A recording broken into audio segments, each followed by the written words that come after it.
Se dice que las luces de los estudios nunca se extinguen del todo. Siempre queda un brillo que murmura los nombres de los antiguos ídolos del celuloide. En ese cielo brillaba un hombre capaz de callar a las multitudes con una simple mueca.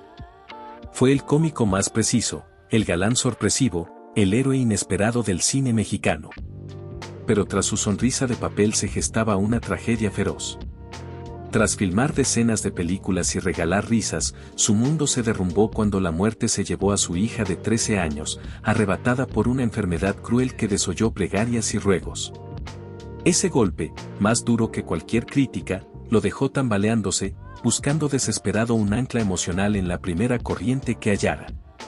Y entonces, una joven de mirada luminosa cruzó su camino como un faro de consuelo. Ironías del destino, esa misma luz se convirtió en un huracán de sufrimientos que lo arrastró a hundirse en un mar de deudas, deshonra y abandono. Nadie imaginó que el afamado actor terminaría sus días acorralado en la pobreza, contando las horas con la única compañía de sus memorias. Comenzamos, pero antes, no olvides dejarnos un like para mantener viva la memoria de nuestras leyendas. Para entender la profundidad de su caída, hay que viajar a 1927, cuando, apenas salido de la adolescencia, se lanzó a perseguir un sueño que parecía imposible: conquistar los escenarios de ópera bajo la guía del maestro Castillo Guido. En esas giras sudamericanas, entre trajes prestados y decorados gastados, aprendió a tomar el pulso del público y a ocultar cualquier dolor tras una sonrisa. Era un joven ambicioso, sí, pero sabía que el arte exigía sacrificios enormes. Los años 30 le dieron un respiro al encontrar refugio en el vibrante teatro de revista, ese crisol de chistes subidos de tono y plumas coloridas donde compartió escenario con gigantes de la comedia como Roberto Soto. Allí se forjó un nombre a base de risas, pero su alma anhelaba la pantalla grande. Dicen que tras cada función practicaba frente a un espejo empañado, recitando diálogos de filmes imaginarios, jurando que el cine sería su boleto a la eternidad. El teatro de revista le daba poco dinero, pero le abrió las puertas a un mundo bohemio, camerinos que olían a talco, rumores que corrían más rápido que la luz, noches de mezcal donde se sellaban pactos y traiciones entre cortinas raídas. Conoció bailarinas con sueños de Hollywood, músicos que tocaban boleros por un trago, cronistas que vendían reseñas por secretos jugosos. Él absorbía cada lección y la convertía en gestos perfectos para el público.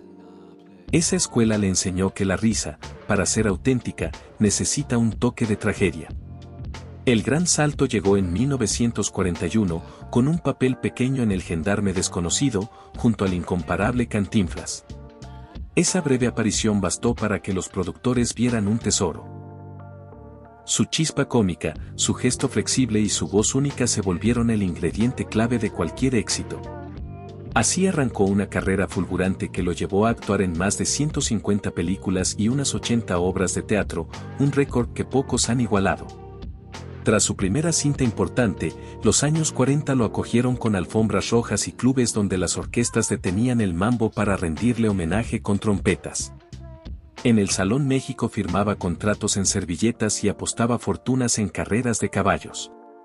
Regalaba abrigos a coristas, pagaba estudios a un mesero que le sirvió café antes de un estreno. El dinero fluía tan rápido como las envidias, mientras su generosidad creaba mitos y vaciaba sus bolsillos. En esa carrera fílmica destacaron títulos como Dos de la vida airada, Dolor se canta y La audaz la 954, películas que lo grabaron en el corazón del público. Cada papel era un mosaico de gestos calculados para arrancar risas o lágrimas. Pero en privado, el actor enfrentaba silencios que resonaban más que los aplausos. La fama brilla, pero también quema, y él sentía el calor de su propia leyenda. El tormento por su hija fue seguido por médicos, curanderos y sacerdotes convocados por su angustia de padre. Convirtió su cuarto en una clínica, respiradores, sueros, un relicario bendecido. Dormía en una silla, sosteniendo su mano, vigilando el monitor cardíaco. Cada alarma era un puñal. Cuando la niña dio su último suspiro, soltó un grito que detuvo a enfermeras y visitantes. Dicen que ese alarido aún ronda los pasillos del viejo sanatorio. La pérdida destrozó su estabilidad emocional. Poco después apareció Carla, aspirante actriz, con una sonrisa de anuncio y ansias de fama.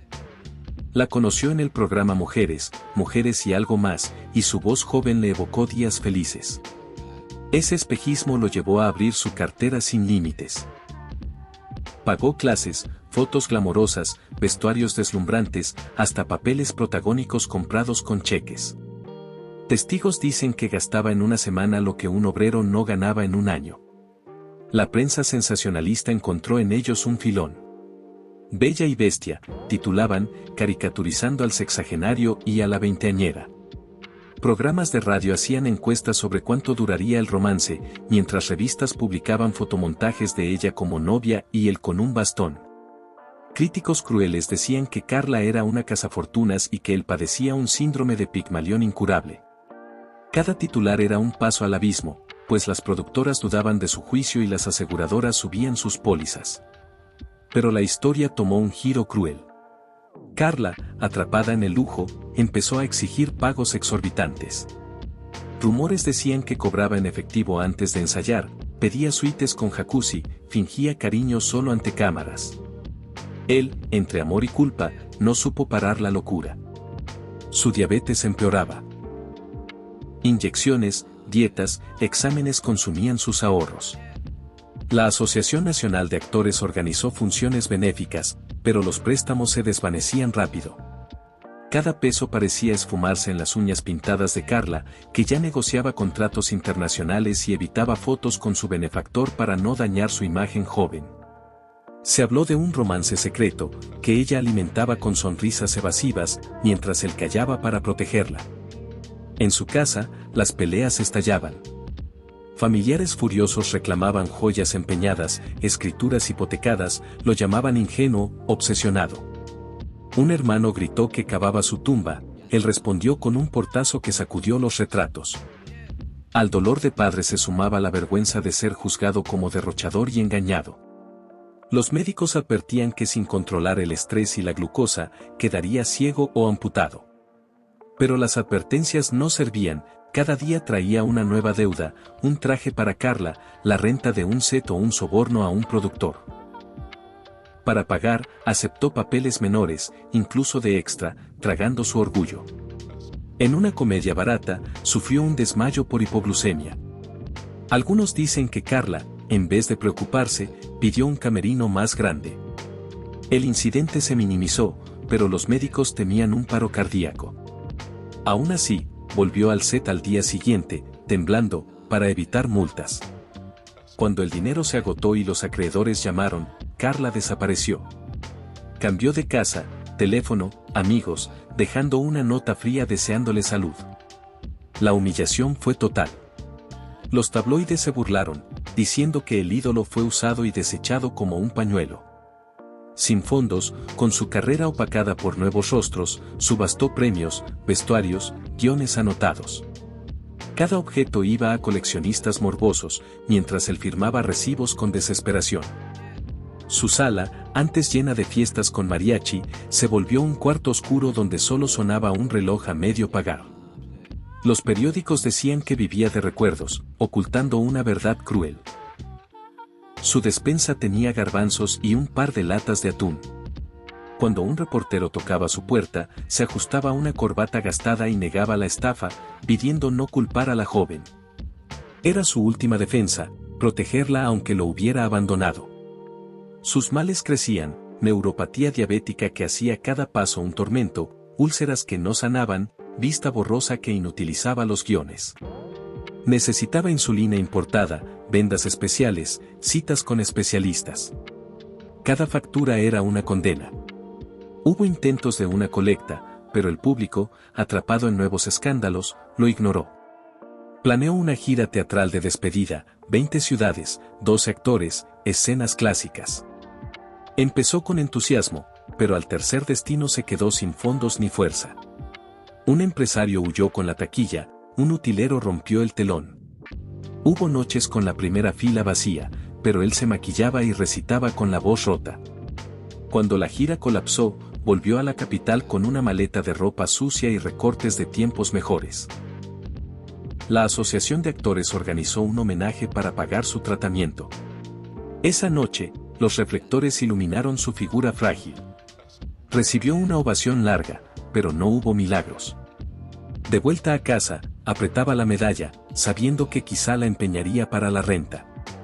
La vida no daba tregua. Su funeral, en una capilla sencilla, fue un mosaico de contrastes. Coronas de productores ricos junto a flores marchitas de extras agradecidos. Fotógrafos peleando con ancianas devotas por la mejor foto. Discursos solemnes cortados por sollozos. Su ataúd, con un paño negro simple, contrastaba con la grandeza de sus filmes. Un mariachi tocó espontáneamente el tema de Escuela de Vagabundos, entre aplausos y lágrimas. Carla no asistió, su silla vacía alimentó titulares de culpa o indiferencia. El 23 de mayo de 1974, mientras la ciudad vibraba con estrenos extranjeros, un silencio fúnebre cubrió la humilde habitación donde lo hallaron sin vida, víctima de un paro cardíaco fulminante. Tenía 68 años, pero su cuerpo parecía haber cargado un siglo de dolor. El forense apenas reconoció al cómico que hizo reír a México. Su legado, irónicamente, perdura. Clásicos como Escuela de Vagabundos y El beisbolista fenómeno se proyectan en ciclos nostálgicos, generando ganancias para otros. Él nunca vio un centavo de esas reposiciones, pues los contratos antiguos no incluían regalías. Su risa sigue sonando en proyectores, pero su nombre es sinónimo de tragedia. Días antes de morir, discutió con Carla sobre contratos que, según ella, no firmó por su culpa. Hubo gritos, portazos, vecinos alarmados. No hubo cargos porque él cayó. Nadie sabe qué documentos eran ni por qué importaban, pero la sospecha de traición persiste. Meses después, surgieron pleitos por los derechos de su imagen. Una productora reclamaba su voz digitalizada, mientras familiares pedían regalías por reestrenos. Carla, desde un set en otro continente, dio una entrevista llorosa, negando abandono y culpando a terceros. Esas lágrimas, en horario estelar, subieron el rating, pero indignaron a colegas que la desmintieron. El escándalo póstumo lo convirtió en mártir de un sistema que devora a sus íconos. Su vida es una parábola estremecedora, de la gloria a la ruina, de los aplausos al silencio del abandono. Nos recuerda que la fama, como una supernova, brilla intensamente y colapsa en un vacío que lo traga todo. Aún así, su historia debe contarse, porque tras cada sonrisa en pantalla late un hombre que se desangró por amor, ingenuidad o el deseo de ser necesario. Mientras rescatamos estas crónicas y desempolvamos documentos olvidados, te pedimos un like y que compartas su memoria. Encendamos una luz en la oscuridad y recordemos al hombre que pagó con lágrimas el precio de hacer reír. Que su relato sea lección para las nuevas generaciones. El talento sin protección y la generosidad sin freno pueden ser un boleto al olvido más cruel. Comparte esta historia para honrar su memoria.